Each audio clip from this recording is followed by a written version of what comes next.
I'm sitting here thinking about this challenge, this thing that I made up, finding sweetness. And the reason why I think this is more so challenging or telling is that this coffee naturally doesn't have a sweetness on it. And that's more so I'm thinking the way that I'm going about it right now. That makes sense. See, here's the thing. Most of the coffees that I do get or roast or experiment with, they have a fruit forward tasting. And I'm wondering if it's either in the brewing, and I'm thinking it probably can be or is in that situation. Just hear me out. But I think it could be more so in the roasting. But here's the kicker. Here's the hard part. Here's the challenge to this whole saga of situations is that I'm going to be brewing, or I'm going to be roasting this coffee in different measurements, different light or medium or dark roast, right? But in this case, I think what's going to be extremely hard and telling is to see if I can actually find sweetness in this coffee as a light roast. Think about it. That's something that to me is very hard to get, especially out of this coffee, which is more of a red fruit forward tasting and has some elements of grapefruit, which to me I'm not so much of a fan of, to be honest. You may be, but let's get back to topic, right? So what are we going to do about that? What kind of things can we learn or try to experiment and challenge ourselves? And I think even with this challenge, I may fail actually. And I do want to not necessarily use a control element to this. I want to use other coffees to see if we can actually massage or push or get sweetness out of coffee no matter what. Because that's the thing I'm wondering about. Is it more so coffee specific in the roasting, in a light roast, that we can actually get sweetness, or are we just screwed inherently with the coffee being what it is, right? That's one of the things I'm trying to really think about, rack my head against. I'm really, as you can see, I'm really into that rabbit hole right now. And that's the thing that I'm really trying to understand, to try to get, and to try to really muster the psychology or or the science into this. I don't think it becomes an art yet. I do need to understand the science with this. So those are some of the things that I'm thinking about right now. Those are some of the things that I think it can get figured out as we go deeper and further into this rabbit hole of trying to find sweetness in a light roast. And that's going to be the challenge of this episode, okay? So how we're going to go about it, what we're going to do. Let's see. I think the way that I think I'm going to go about it is in two folds. I do have this Sumatran coffee that tastes like a Sumatran coffee that doesn't really have any sweetness on it. It's more so like a Indonesian type of Sumatran type of coffee. Sometimes it does have a melon fruit flavor on it, but this one's a little different. So can we get sweetness out of this coffee? And I think that's going to be the biggest telling thing that we can try to get out of this coffee, that we're going to also try to do in the Colombian coffee that's heavily fruit forward. So I think of each of those roasts, we're going to do a total of 4, okay? We're going to do 2 of the roasts are going to be like more so like a quicker roast, but then we're going to slow it down towards the end of the roast. So we're gonna aim and push for a 7-minute first crack. And we're gonna try to slow it down as much as we can with still having momentum. And we're gonna stretch out developmental time to 1 minute and 30 seconds, okay? And then the other way is going ahead and doing another roast of a 10-minute first crack and 1 minute developmental time. I think that's gonna be a good way to go about it, I think that's it's gonna give us a way to where we know that we're speeding up a roast, but we're also giving it enough developmental time to see if we can get sweetness out of the coffee, or we're gonna more so do it in the first part of the roast, So one of the things that's gonna help out quite a bit with this is me exploring and being as mindful as possible about it.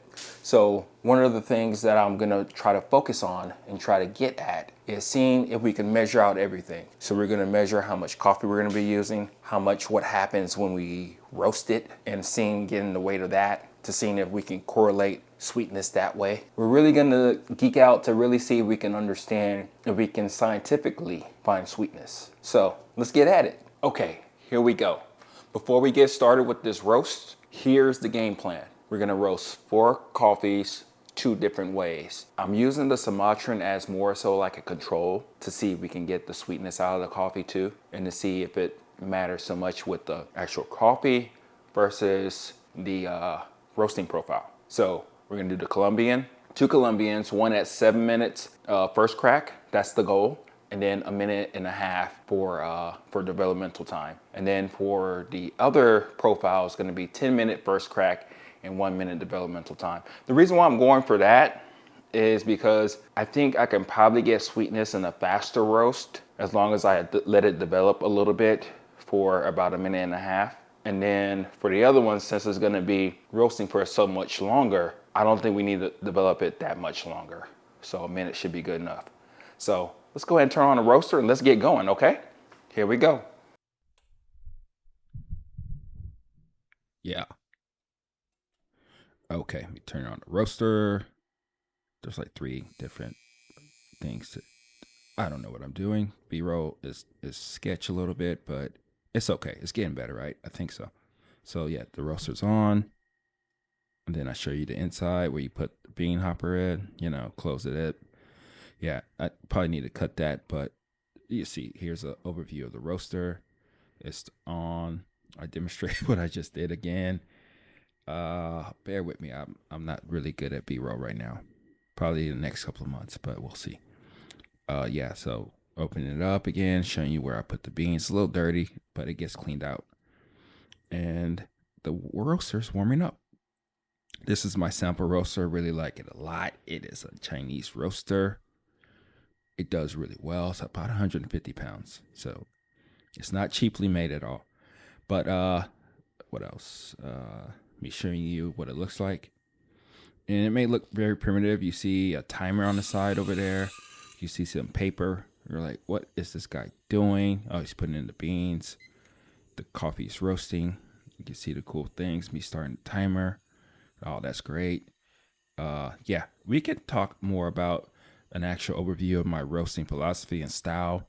I know you don't see a computer and you're wondering why this guy does what he does. Is he consistent? What is he really doing? But yeah, so you'll see later in the roast how consistent I am with the roast. So we will talk about that later. It's still yellowing, 5 minutes in.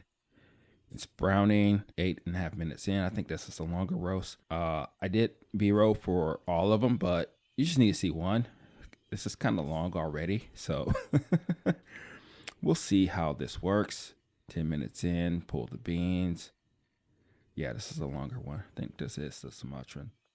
But yeah, so this is me roasting coffee. Finally, right?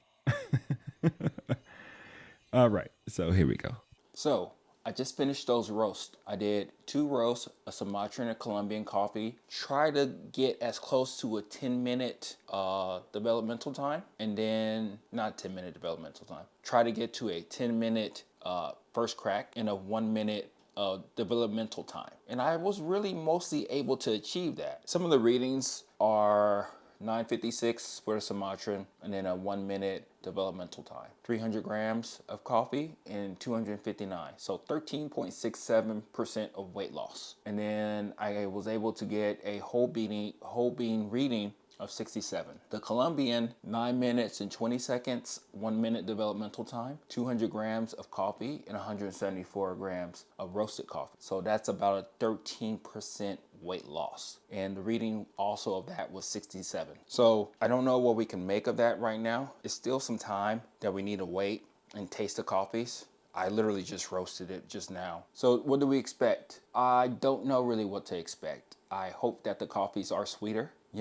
It's good though that I was able to get the Sumatran and also the Colombian right or near what the whole bean reading is. We will wait a couple more days before we actually grind the coffee and then taste the coffee and see what the ground coffee readings are. So moving on, for the shorter roast, ideally going for a 7-minute roast to get to first crack, and then a 1-minute developmental time. For the Sumatran, I got 6 minutes and 45 seconds, and then a 1.5 developmental time. So 1 minute and 30 seconds. So 300 grams of coffee. I'll put everything on the screen. And then 255 grams of roasted coffee. So that's about 15% of weight loss. And the roast right degree was 58. I do want to let's go ahead and talk about this. This is what I'm talking about. I'll do some more stuff later on to let you know what this is. And this is a color meter.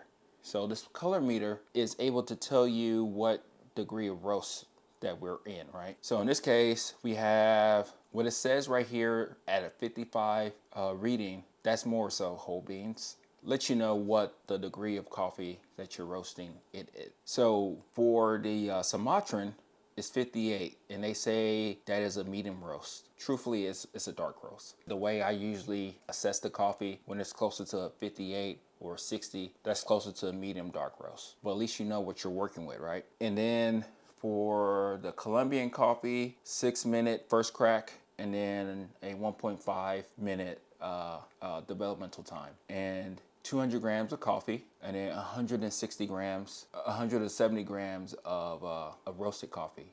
So 15% also. So that one, the whole bean reading is about 60, and the ground coffee is 60. We'll talk about that one, why I went ahead and grinded that one up. So then the other Colombian that we have is a 7-minute and 30-second first crack, and then 1 minute developmental time. So the weight is 200 grams and 173 grams of roasted coffee. So about 13.5% of weight loss. And the roast right came out to about 67. So my biggest thing, which is awesome, is that it's good to have these comparison coffees, but am glad that I do have this Colombian coffee, both Colombian coffees being at essentially about the same roast degree. That's going to be the telling part to see if we can get the sweetness out of light roast. And then a 67 from this scale is about a medium light. So we're going to see what the ground coffee is. So that's really what I got for you right now. I know this is a little teaser because I didn't really actually give you the taste of the coffees, and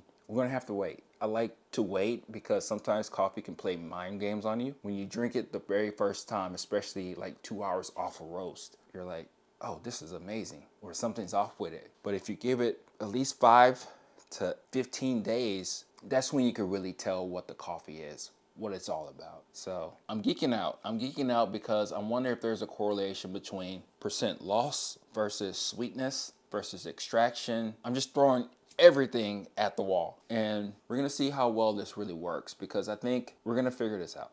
We're gonna figure this out because I think that's one thing that I'm trying to understand and get to. And as we go about this and understand our coffees even more, then I can hopefully be able to repeat this process and all the things that I'm trying to do, right? So so we'll see how that goes and all that good stuff, and I'll talk to you later.